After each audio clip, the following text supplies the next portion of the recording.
నమస్కారం, వార్తలకు స్వాగతం. ముందుగా ముఖ్యాంశాలు. ఐఏఎస్ ఐపీఎస్ భూములంతా పదిలంగా పేదల పట్టాలు, రిజిస్ట్రేషన్, కన్వేయన్స్ ఛార్జ్ వంటి విధానాల్లో పెద్దలకు ఎలాంటి పంపిణీ జరుగుతుందో అలాగే జరిగేలా చర్యలు. ఒంగోలు సభలో సీఎం జగన్ వెల్లడి. బీజేపీ విజయ సంకల్ప యాత్రపై కీలక ప్రెస్ మీట్ నిర్వహించిన కిషన్ రెడ్డి.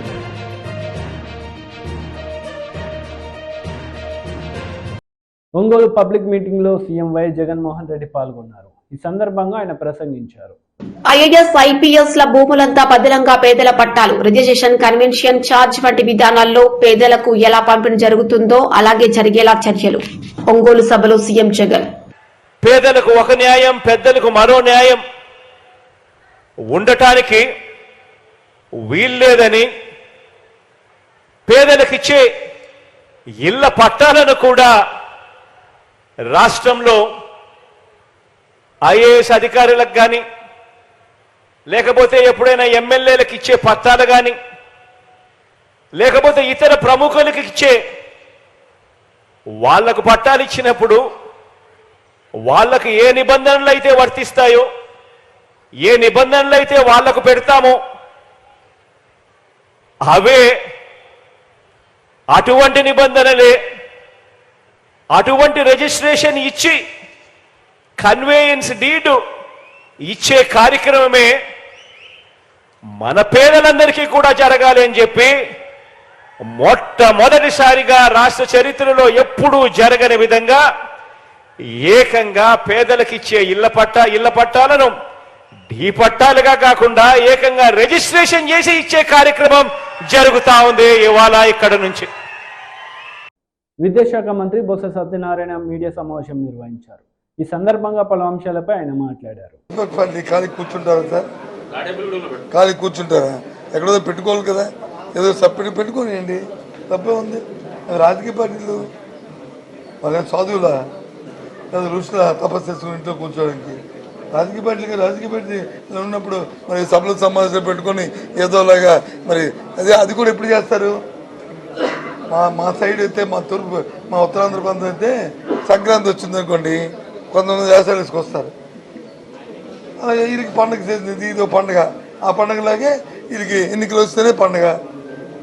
కాబట్టి ఇప్పుడు ఎన్నికల ముందు వస్తుంటారు, వాళ్ళకి తగ్గట్టు వాళ్ళ వేష భాషలు, వాళ్ళకి అహంభావాలు, వాళ్ళకున్న భాషని అన్నిటి ప్రజల ముందు నేను కాదన్నా రాజకీయ పార్టీలకి అని చెప్పాను. ఒక ప్రతిపక్షం కానీ తప్పు ఏంటి తప్పు అయితే అధికారంలో మేము ఉన్నప్పుడు మేము సంవత్సరం పొడుగుతా మేము ప్రజలతో మమేక్యం ఉంటాం కాబట్టి వెళ్తుంటాం కాబట్టి మేము వెళ్తుంటాం. ప్రతిపక్షాలకి ఏముంటాయి? ఎన్నికలప్పుడు తప్ప ఉట్టప్పుడు పని ఉండదు. దానికి దీనికి పని ఎప్పుడు ఉంటుంది? ప్రభుత్వాలు విఫలమైతే ఉంటుంది. మేము ప్రభుత్వం మాది విఫలమైన ప్రభుత్వం కాదు, మాది సక్సెస్ఫుల్ ప్రభుత్వం. మాది ఈ రాష్ట్ర ప్రజలందరూ కూడా అందరూ ఆమోగ్యమైన ప్రభుత్వం మాది. అందరికీ ఏ అవసరం వచ్చినా దాన్ని సంక్షేమకి అభివృద్ధికి మారుపేరుగా జరుగుతున్న 5 సంవత్సరాలు 4 సంవత్సరాలు 14 కాలంలో మా పరిపాలన విధానం అది. సో కాబట్టి వాళ్ళకి పని లేకుండా పోయింది 4 సంవత్సరాలు 10 నెలలు. ఇప్పుడు 2 నెలలైనా పోయి వాళ్ళు వేషం వేసుకొని మేకప్ వేసుకొని రాకుండా ఉండమంటే ఎలాగవుతుంది? ధర్మం అది? చెప్పండి. సరే అది పని వాళ్ళు కానివ్వండి, తప్పేముంది?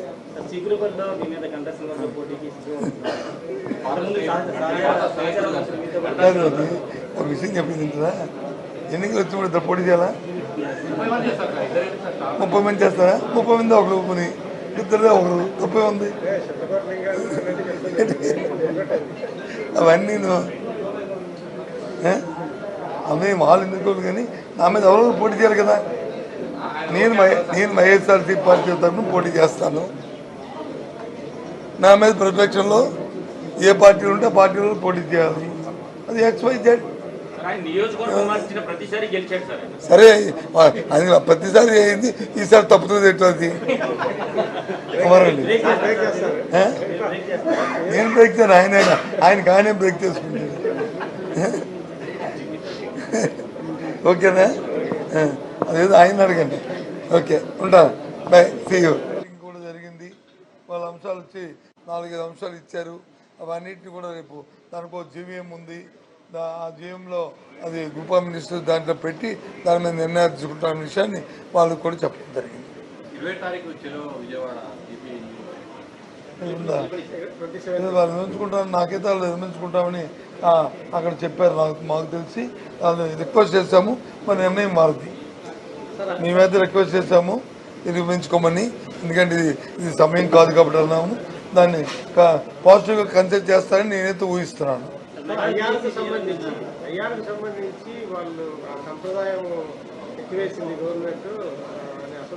సంప్రదాయం అనేది ఒకటి ఆలోచించాలి. ఐఆర్ అంటే ఇంటీరియం రిలీఫ్. ఎప్పుడు ఇస్తారు ఇంటీరియం రిలీఫ్? పిఆర్సీ ఆలస్యమైతే ఇస్తారు. ఈ ప్రభుత్వం వచ్చిన తర్వాత గత ప్రభుత్వం, ఈ ప్రభుత్వంలో 2 సంవత్సరాలు వచ్చి మనకి కోవిడ్ వచ్చింది కాబట్టి అది ఆలస్యమైంది అప్పుడు. కాబట్టి అప్పుడు ఐఆర్ని ప్రకటించాం, దాని ప్రకారం చేస్తాం. ఇప్పుడు వచ్చి అవసరం లేదు, ఇన్ టైంలోనే పిఆర్సీ ఇస్తామని చెప్పినప్పుడు ఇంకా ఐఆర్ ఎందుకు? కొన్నాళ్ళ రేట్లో చేస్తామన్నప్పుడు ఇంకా ఐఆర్తో ఇంకా అది వస్తుందే, ఆ అంశం వస్తుందే కాదు. బీజేపీ విజయ సంకల్ప యాత్రపై బీజేపీ రాష్ట్ర అధ్యక్షుడు కిషన్ రెడ్డి మీడియా సమావేశం నిర్వహించారు. ఈ సందర్భంగా పలు అంశాలపై ఆయన మాట్లాడారు. గెలుస్తాము, ఇంక్లూడింగ్ హైదరాబాద్కు ప్రాతినిధ్యం వహిస్తున్నటువంటి ఎంఐఎం అసదుద్దీన్ ఓవైసీని కూడా ఈసారి ఓడించి ముందుకెళ్లేటువంటి ప్రయత్నం చేస్తాము. ఆ రకంగా ఈరోజు ఈ రాష్ట్రంలో తెలంగాణ ప్రజలు కూడా నరేంద్ర మోడీ గారి నాయకత్వాన్ని కోరుకుంటున్నారు. ఈరోజు టీఆర్ఎస్ పార్టీ తెలంగాణలో అవసరం లేదు, టీఆర్ఎస్ పార్టీ ఆవశ్యకత లేదు. తెలంగాణలో టీఆర్ఎస్ లేక బీఆర్ఎస్ కేసీఆర్ కుటుంబం కథ ఒడిచింది, కథ అయిపోయింది. వాళ్ళ యొక్క స్టోరీ అయిపోయింది. వాళ్ళ అవినీతి కథ, వాళ్ళ కుటుంబం కథ ఈరోజు తెరమరుగవుతుంది, కనుమరుగవుతుంది. అవసరం లేదు. వాళ్ళు దోచుకున్నది చాలు, చేసిన పాలన చాలు, చేసిన అహంకారపూరితమైనటువంటి నియంత్రితమైనటువంటి అవినీతి పాలన చాలు. కాబట్టి కేసీఆర్ కుటుంబమే అవసరము ఈరోజు తెలంగాణలో లేదు. వచ్చే పార్లమెంట్ ఎన్నికల్లో అసలే ఉండదు.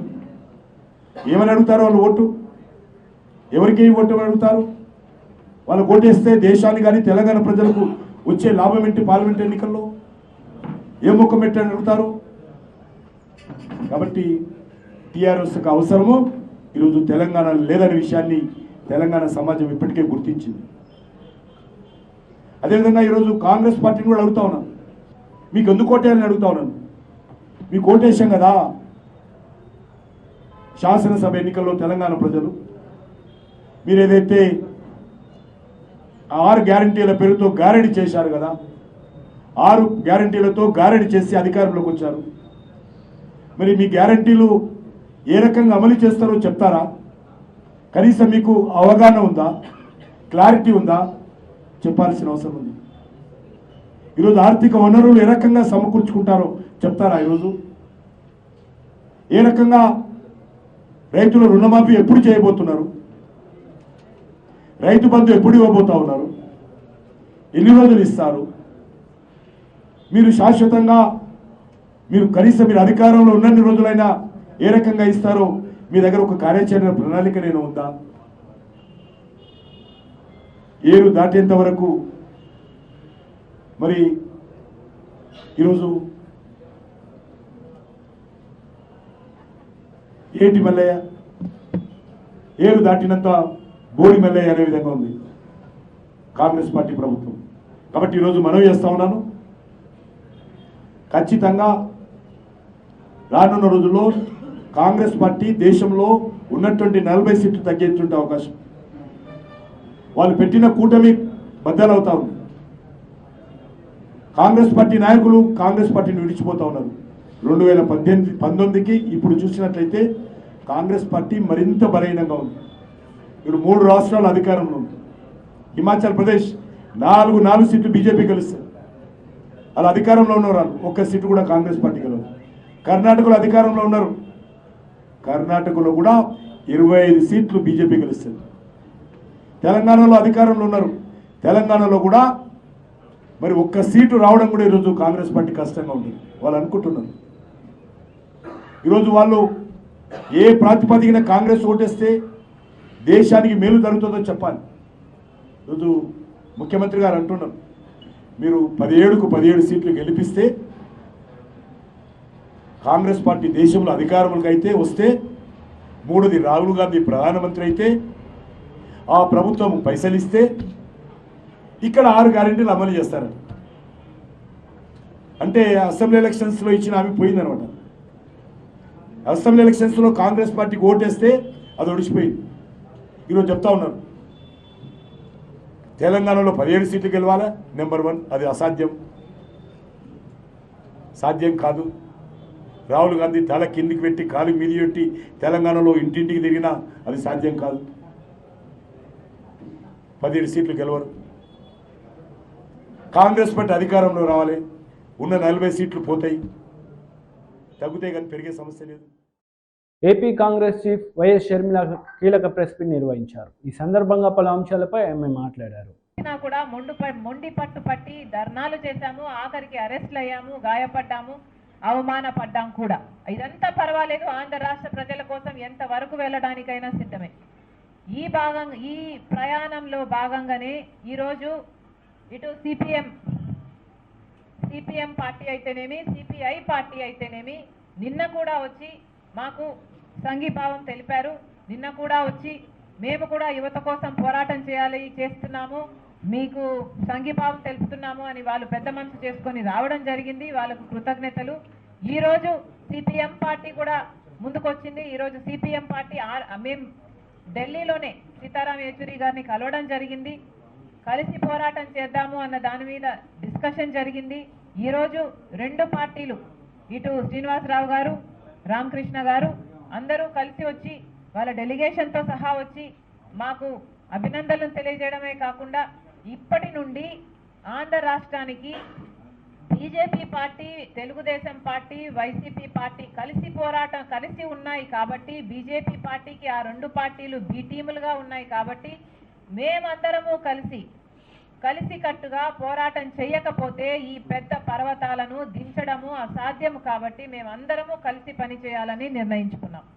ఈ రోజు నుంచి ప్రతి కార్యక్రమంలో, ప్రజా ఉద్యమంలో ఇండియా కూటమిలో భాగమైన ఈ 2 పార్టీలు కూడా రాష్ట్ర స్థాయిలో కూడా ప్రతి కార్యక్రమంలో మేమందరము కలిసే ప్రజల తరపున పోరాటం చేయాలని నిర్ణయించుకున్నాం. 26వ తేదీన కాంగ్రెస్ పార్టీ ప్రెసిడెంట్ ఖార్గే గారే వస్తున్నారు. 26వ తేదీన అనంతపూర్ టౌన్లో ఒక సభ జరగబోతుంది. ప్రజా సమస్యలను ఉద్దేశించి మాట్లాడబోతున్నాము. ప్రజా సమస్యల తరపున పోరాటం చేస్తున్న ఈ పోరాటంలో మేము ఇటు సిపిఐ పార్టీని, సిపిఎం పార్టీని కూడా ఆహ్వానిస్తున్నాము. మీరు కూడా పాల్గొనండి. అందరం కలిసికట్టుగా పోరాటం చేద్దాము. ఇప్పటి నుండి ఆంధ్ర రాష్ట్రంలో ఎన్నికలు సమీపిస్తున్న సమయంలో మేమందరము కలిసికట్టుగా ఒక ఫోర్స్లా తయారు కాకపోతే బీజేపీనైనా, ఇక్కడ ఉన్న కేంద్రంలో ఉన్న బీజేపీనైనా, ఇక్కడ ఆంధ్ర రాష్ట్రంలో అధికారం అనుభవిస్తున్న వైసీపీనైనా కొట్టడం కష్టం. కాబట్టి మేమందరం కలిసే ప్రయాణం చేద్దామని నిర్ణయించుకున్నాం. Thank you. నేను పొత్తుల పైన చర్చలు జరగలేదు అంటే నేను మీకు అబద్ధాలు చెప్పిందని అవుతాను. నాకు అబద్ధాలు చెప్పడం ఇష్టం లేదు. మా చర్చలు జరుగుతున్నాయి. మేము కలిసి పోరాటం చేస్తున్నప్పుడు కలిసి పోటీ చేసే అవకాశాలు లేకపోలేదు. వీలైనంత వరకు మేము ఎక్కడికక్కడ ప్రజల సమస్యలను ఎత్తి చూపుతూ ప్రజలను రిప్రజెంట్ చేయాలి అంటే ప్రజా ప్రతినిధులుగా కూడా తయారు కావడం ఇంపార్టెంట్. కాబట్టి పొత్తుల విషయంలో కూడా చర్చలు జరుగుతున్నాయి.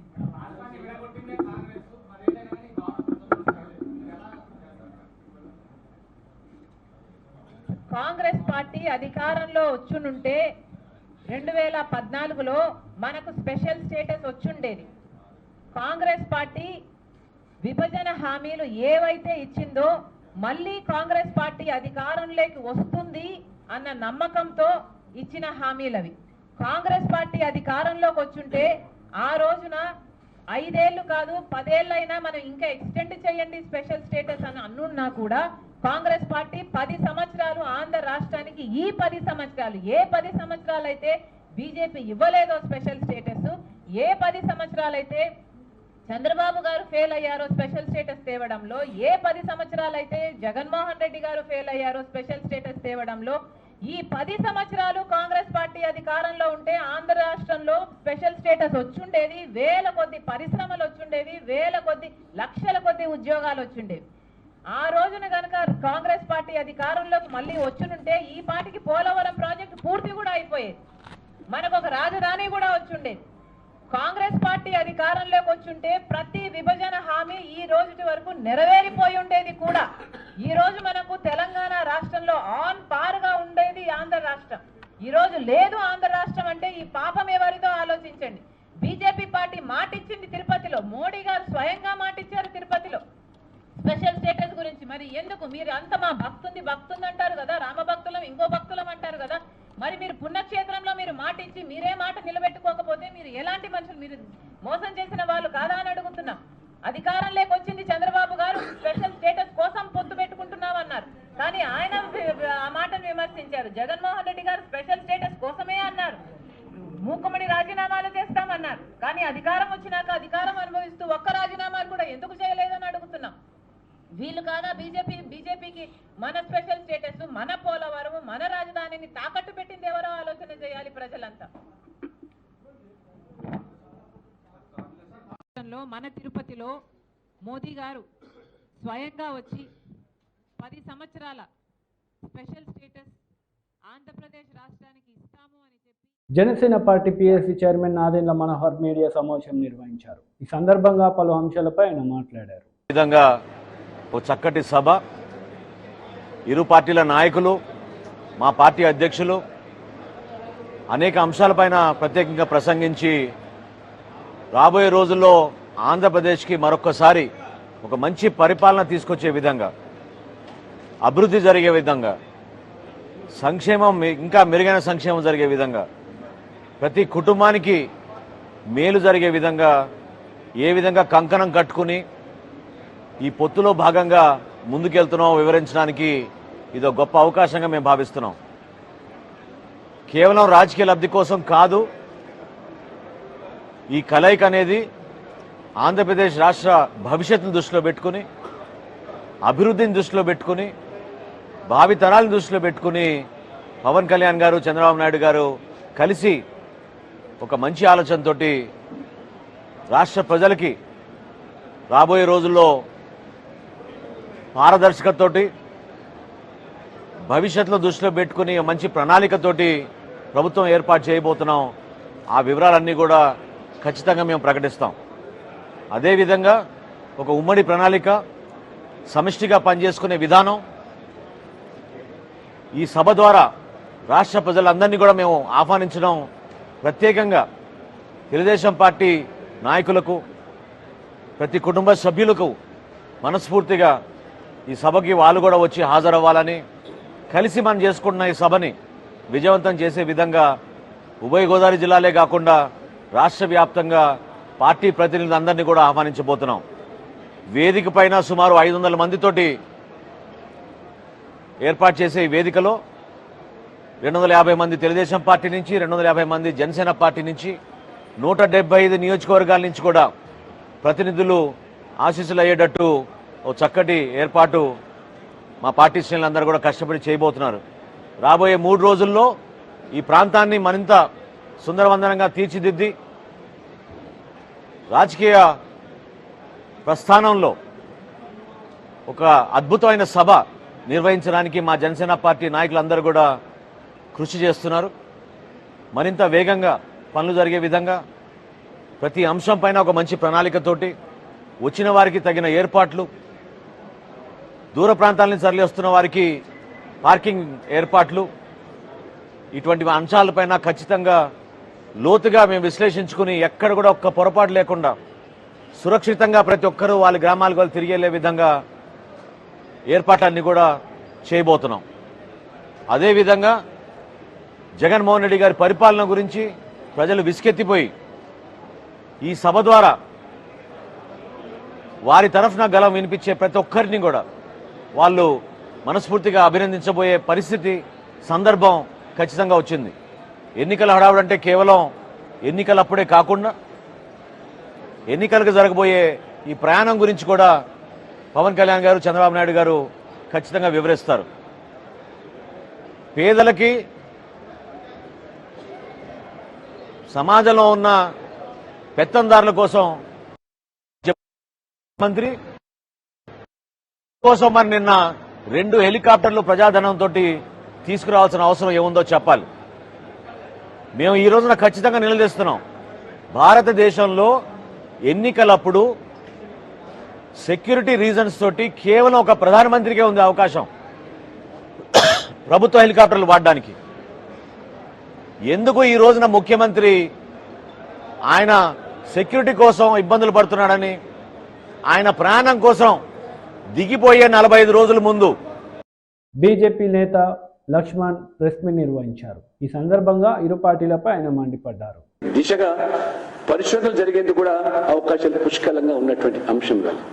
దేశంలోనే ప్రతిష్టాత్మకమైనటువంటి All India Institute of Medical Science మరి ఇవాళ బీబీనగర్లో ఈ పాటికే ప్రారంభించి ఏ రకంగా ఇవాళ పేదలకు ఈ యొక్క మొత్తం తెలంగాణ మరి ప్రజలకు అందుబాటులో తీసుకురావడం, ఈ రకంగా దాదాపు 50,848 కోట్లతో తెలంగాణలో 15 కొత్త రైల్వే లైన్లు, అంతర్జాతీయ స్థాయిలతో రైల్వే స్టేషన్ల మార్పు, అమృత్ భారత్ స్టేషన్ స్కీమ్లో భాగంగా రైల్వే స్టేషన్ల రూపురేఖలు, మొన్న కొత్తగా కొమ్మరవెల్లి ఏదైతే ఇవాళ ఆ యాదవులు, కుర్మలు మరి ఆరాధ్య దైవంగా భావించేటువంటి ఆ కొమ్మరవెల్లి ఆ యొక్క జాతరకు మరి పర్యాటకులను, భక్తులు ఏదైతే దోహదపడే విధంగా ఒక ఎర్రబల్లి మన రైల్వే స్టేషన్ కూడా అక్కడ మరి శంకుస్థాపన చేయడం జరిగింది.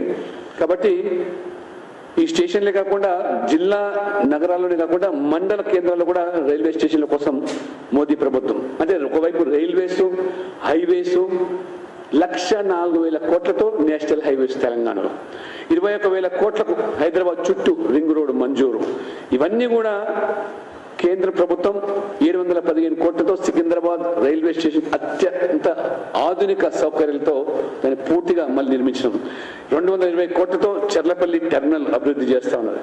ఈ రకమైనటువంటి అభివృద్ధి కార్యక్రమాలు చేస్తూ ఉంటే తెలంగాణలో 40 లక్షల మంది రైతులకు ఇవాళ మరి కిసాన్ సమ్మాన్ నిధి కింద సహాయం చేయడం, దాంతోపాటు 10 కోట్ల మరి ఉజ్వల గ్యాస్ కింద దేశవ్యాప్తంగా కూడా మహిళలకు మరి ఉచితంగా గ్యాస్ ఇస్తే తెలంగాణలో 11 లక్షల మంది మహిళలు లబ్ధి పొందిన విషయం.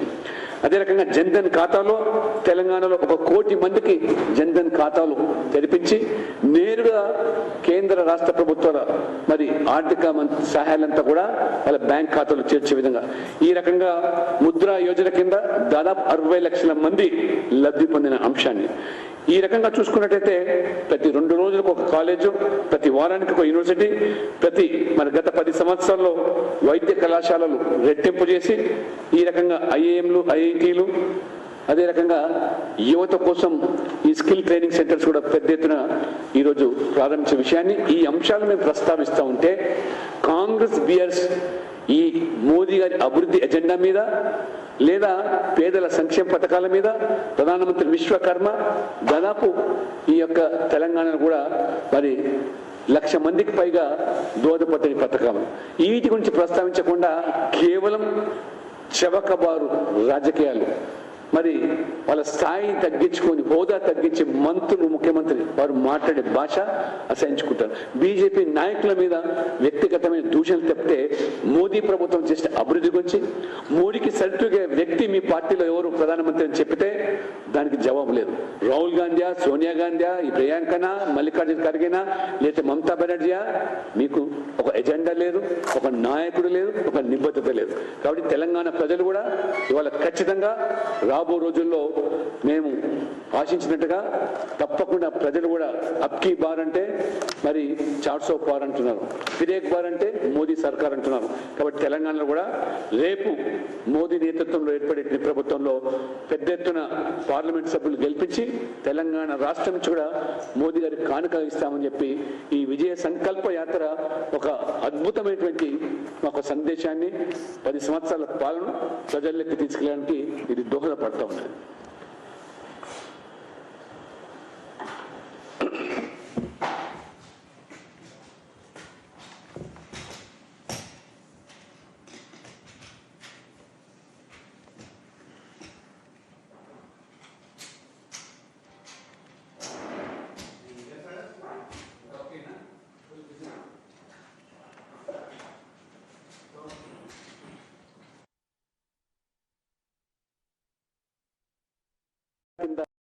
ఈ రెండు పార్టీలు నలిగిపోవడం కూడా ఖాయం.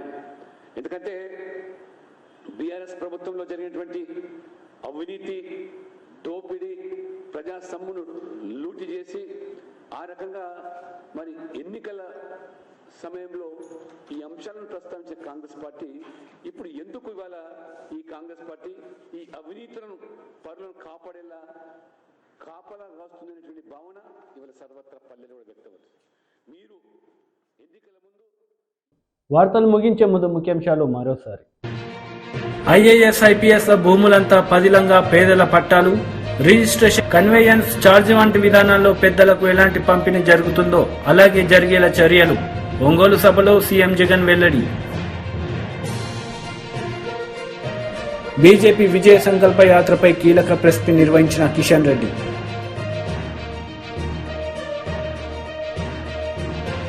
ఈ వార్తలు ఇంతటితో సమాప్తం. తిరిగి ప్రసారమయ్యే వార్తల్లో మళ్ళీ కలుద్దాం. అంతవరకు సెలవు. నమస్తే.